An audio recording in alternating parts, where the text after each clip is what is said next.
الشیطان الرجیم بسم اللہ الرحمن الرحیم یسألک اہل الکتاب ان تنزل علیہم کتابا من السماء فقد سألوا موسیٰ اکبر من ذلک فقالوا ارنا اللہ جہرۃ فأخذتهم الصاعقۃ بظلمہم ثم اتخذوا العجل من بعد ما جاءتهم البینات فعفونا عن ذلک وآتینا موسیٰ سلطانا مبینا ورفعنا فوقهم الطور بميثاقهم وقلنا لهم ادخلوا الباب سجدا وقلنا لهم لا تعدوا في السبت وأخذنا منهم ميثاقا غليظا فبما نقضهم ميثاقهم وكفرهم بآيات الله وقتلهم الأنبياء بغير حق وقولهم قلوبنا غلف بل طبع الله عليها بكفرهم فلا يؤمنون إلا قليلا وبكفرهم وقولهم على مريم بهتانا عظيما صدق الله العظيم۔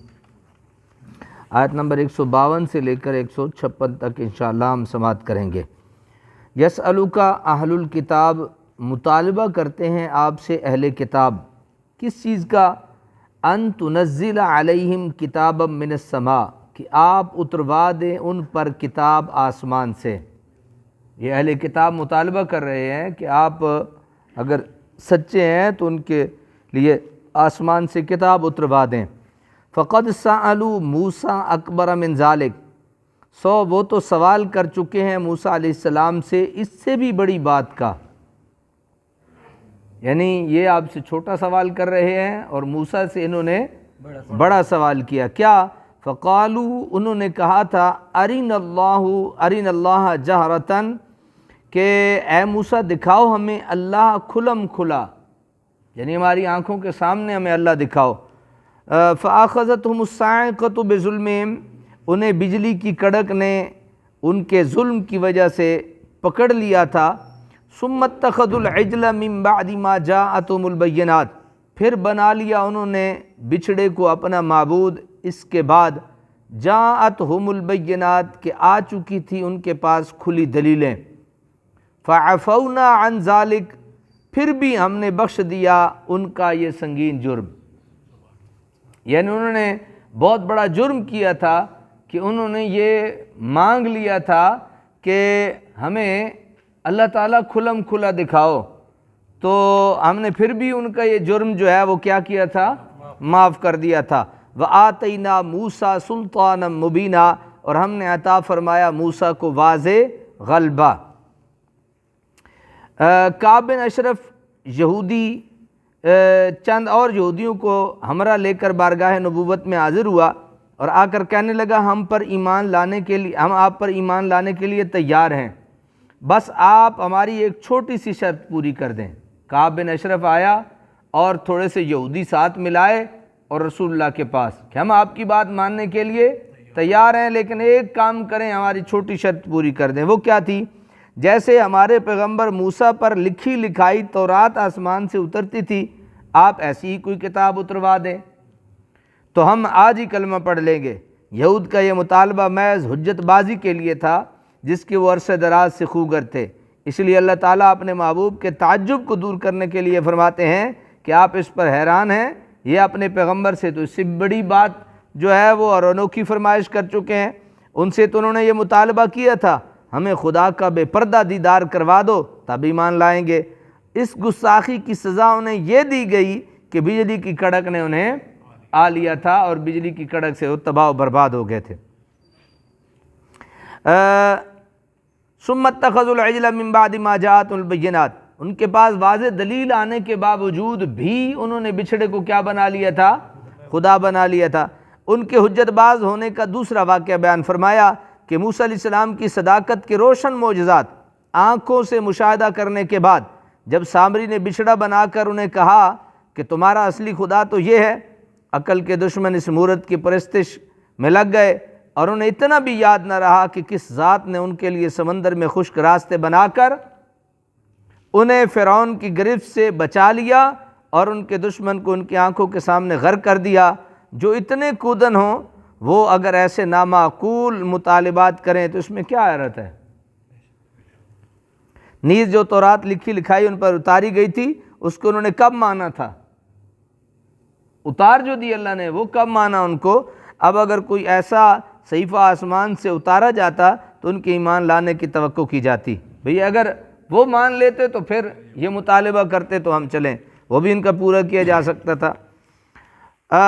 فعفونا عن ذلک، پھر بھی اتنا بڑا جرم کرنے کے بعد بھی ہم نے انہیں کیا کیا؟ بخش دیا، یعنی اس شرک کبھی کے بعد بھی ہم نے ان کو کیا کر دیا؟ معاف فرما دیا۔ وَآتَيْنَا مُوسَىٰ سُلْطَانًا مُبِينًا، اور ہم نے عطا فرمایا موسیٰ کو واضح غلبہ، روشن معجزات اور واضح دلائل، یا رعب و دبدبہ، اس کے باوجود بھی جو ہے وہ اس سے باز نہ آئے۔ وَرَفَعْنَا فَوْقَهُمُ الطُّورَ، ہم نے بلند کیا ان کے اوپر طور کو، بِمِيثَاقِهِمْ، ان سے پختہ وعدہ لینے کے لیے، وَقُلْنَا لَهُمُ ادْخُلُوا الْبَابَ سُجًّا، اور ہم نے فرمایا انہیں کہ داخل ہو جاؤ اس دروازے سے سجدہ کرتے ہوئے، وَقُلْنَا لَهُمْ، اور ہم نے فرمایا انہیں، لَا تَعْدُوا فِي السَّبْتِ، کہ حد سے نہ بڑھنا سبت میں، ہفتہ کہتے ہیں نا سبت کو، ہفتے والے معاملات میں۔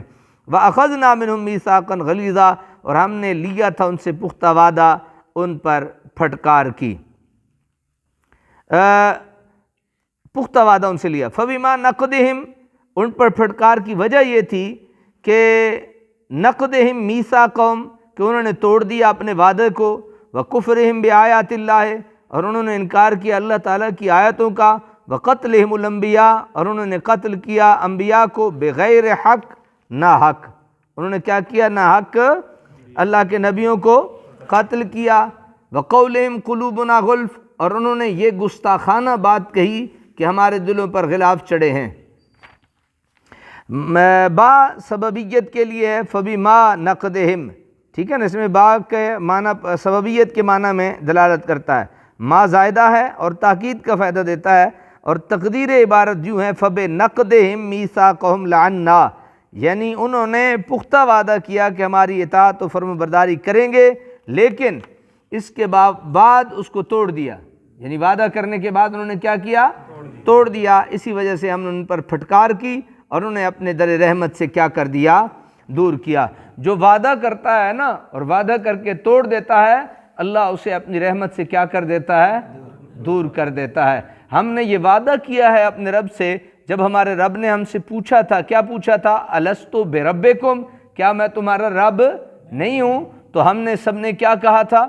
قالوا بلا، کیوں نہیں، تو ہی ہمارا رب ہے۔ اب پھر دنیا میں رہ کے ہم نے کتنے خدا بنا لیے؟ آپ سمجھ گئے میری بات؟ ایک آدمی ہمارا کام نہیں کرتا، اس کی ہم فرمانبرداری اللہ سے زیادہ کر رہے ہوتے ہیں۔ ہر بندے کا اپنا ایک ذوق شوق ہے، کچھ تو اس سے بھی تھوڑا اور آگے، اگر میں یہاں مثال دینی مناسب نہیں، بہت آگے نکل گئے، تو بہرحال اللہ تعالیٰ ہمیں جو ہم نے وعدہ کیا ہے اپنے رب سے، اور ہم جس بندے سے بھی وعدہ کریں ہمیں اس پہ پورا کرنے کی کوشش کرنی چاہیے، اور اللہ کرے ہم اس کا ایسا وعدہ ہی نہ کریں جو ہم پورا نہ کر سکیں، اور وعدہ کریں تو اس کو پورا کریں۔ بل طبع اللہ علیہ بکم، انہوں نے کہا نا کہ ہمارے تو غلاف چڑھ چکا ہے، اللہ تعالیٰ نے کہا یوں نہیں، بلکہ مہر لگا دی اللہ نے ان کے دلوں پر، ان کا غلاف نہیں چڑھا، اللہ نے مہر لگا دی ہے کہ تم ایسے ہی رہو گے۔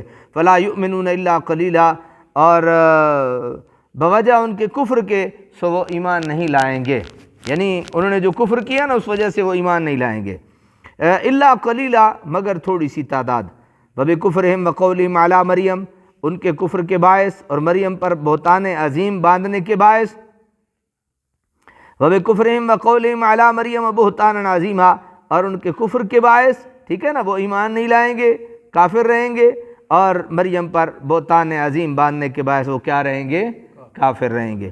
وقولہم، یہ جو بہتان باندھنا ہوتا ہے نا کسی پہ، اللہ اس سے بھی محفوظ رکھے، یہ بھی ایک بہت بڑا گناہ ہے، اور اللہ اس وجہ سے بھی اپنی رحمتوں کے دروازے بندے پہ بند کر دیتا ہے۔ وقولہم انا قتل، یہیں تک تھا۔ پہلے کی طرح یہاں بھی اس امر کی تصریح کر دی کہ انسان جب پے در پے گناہوں کا ارتکاب کرتا ہے تو اس کا آئینہ دل زنگار آلود ہو جاتا ہے، اس کی نگاہ حق بھی بے نور ہو جاتی ہے۔ وہ نگاہ جو حق کو دیکھتی ہے نا اور حق کو پرکھتی ہے، حق اور باطل میں جو مطلب فرق کرتی ہے، تو اس پہ بھی اللہ تعالیٰ جو ہے وہ پردے چڑھا دیتا ہے اور وہ بے نور ہو جاتی ہے۔ اور اس میں حق قبول کرنے کی استعداد دم توڑ دیتی ہے، یہود کے فرد جرم کی اس طویل فہرست پر حواشی سورہ بقرہ میں گزر چکے ہیں۔ یہودیوں کے جرائم کا تذکرہ پہلے سورہ بقرہ میں گزر چکا ہے، یہاں ان جرائم کے علاوہ چند ایسے شدید قسم کے جرائم کا اضافہ کیا جا رہا ہے جن کا ذکر پہلے نہیں ہوا۔ نمبر 1، حضرت مریم پر بہتان۔ حضرت مریم پر بہتان۔ جب حضرت مریم کو حضرت مسیح کی بشارت دی گئی تو آپ کنواری تھیں، وضع کا وقت قریب آیا تو آپ باہر ویرانے میں چلی گئیں، بچہ پیدا ہوا تو وہ لوگوں کے تانوں کا خیال کر کے گھبرائیں۔ اللہ تعالیٰ کی طرف سے حکم ہوا کہ جب کوئی تم پر زبان تان دراز کرے تو خود چپ رہنا اور اس بچے کی طرف اشارہ کر دینا۔ چنانچہ جب واپس یروشلم پہنچی، لوگوں نے ان کی گود میں بچہ دیکھ کر انہیں متعون کرنا شروع کیا۔ ایک کنواری لڑکی کی گود میں بچہ دیکھنے سے اس کے اخلاق کے متعلق شکوک کا پیدا ہو جانا ایک طبعی امر تھا۔ حضرت مریم نے حسب ارشاد الہی بچے کی طرف اشارہ کر دیا کہ اس سے دریافت کرو۔ کہنے لگے کیف نکلم من کان فی المہد صبیا، بھلا کوئی پنگوڑے میں بھی بچہ بات کرتا ہوتا ہے؟ ہم کیوں کر اس بچے سے بات کر سکتے ہیں جو ابھی پنگوڑے میں ہے؟ اس وقت وہ معصوم بچہ جس کی عمر چند گھنٹوں سے زیادہ نہ تھی فصیح زبان میں گویا ہوا، کہنے لگا قال انی عبد اللہ آتانی الکتاب وجعلنی نبیا، کہ میں اللہ کا بندہ ہوں، اس نے مجھے کتاب دی ہے اور مجھے نبی بنایا ہے۔ اس روشن معجزہ اور ناقابل تردید دلیل کو اپنی آنکھوں سے مشاہدہ کر لینے کے بعد انہیں حضرت مریم کی طہارت کا یقین آنا چاہیے تھا۔